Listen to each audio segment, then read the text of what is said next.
So साथीहरु मैले आजको भिडियो चाहिँ मैले यहीँ एन्ड गर्दैछु। जे जस्तो लागे पनि कमेन्ट लाइक शेयर सब्स्क्राइब गर्न नभुल्नु होला साथीहरु भन्दै आजको भिडियो म यहीँ एन्ड गर्दैछु साथीहरु। Bye bye.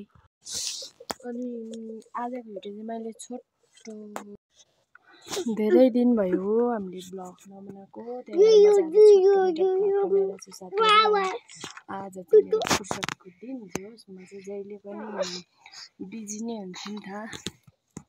दिउँसो भन्यो घाँस काट्नु, गान्टे जिक्नु, ढोल खानु, घाँस ल्याउनु काम थियो कि साथीहरु। बिजी थिएँ अनि त्यही भएर मैले ब्लग बनाउन पाइनँ। साथीहरु माइन्ड नगर्नु होला। अनि मैले चाहिँ मेरो बिहान चाडमा लाउने टोपी मेरो छोरा चाहिँ यता दुधमा खेल्ने फेरि दुध माग्दैछ साथीहरु, हेर्दै गर्नु होला। Hello everyone, welcome back to my new video. I hope तपाईहरु पनि सन्चै हुनुहुन्छ होला। म पनि एकदम सन्चै छु। अनि एकदमै लङ टाइम पछि मैले ब्लग लिएर आएको छु। धेरै दिन भयो मैले ब्लग नगरेको अनि त्यही भएर म चाहिँ आज ब्लग बनाउँदैछु साथीहरु। अनि मेरो छोरीले चाहिँ युट्छ मम्मीलाई पनि यस्तो छ साथीहरु। एकदमै मजाले घाम लागिरहेछ।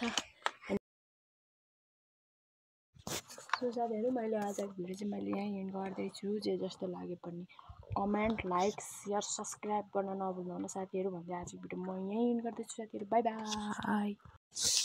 अनि आजको भिडियो चाहिँ मैले छोटो धेरै दिन भयो हामीले ब्लग नबनाएको, त्यही भएर आज चाहिँ फुर्सदको दिन थियो। म चाहिँ जहिले पनि बिजी नै हुन्छु नि त।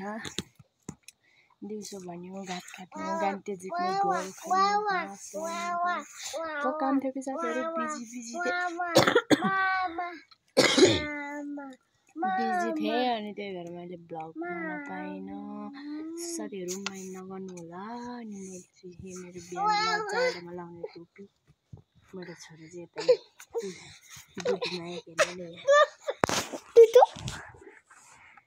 फेरि दुध माग्दैछ साथीहरु, हेर्दै गर्नु होला। Hello everyone, welcome back to my new video. I hope तपाईहरु पनि सन्चै हुनुहुन्छ होला। म पनि एकदम सन्चै छु। अनि एकदमै लङ टाइम पछि मैले ब्लग लिएर आएको छु। धेरै दिन भयो मैले ब्लग नगरेको अनि त्यही भएर म चाहिँ आज ब्लग बनाउँदैछु साथीहरु। अनि मेरो छोरीले चाहिँ युट्छ मम्मीलाई पनि यस्तो छ साथीहरु। एकदमै मजाले घाम लागिरहेछ।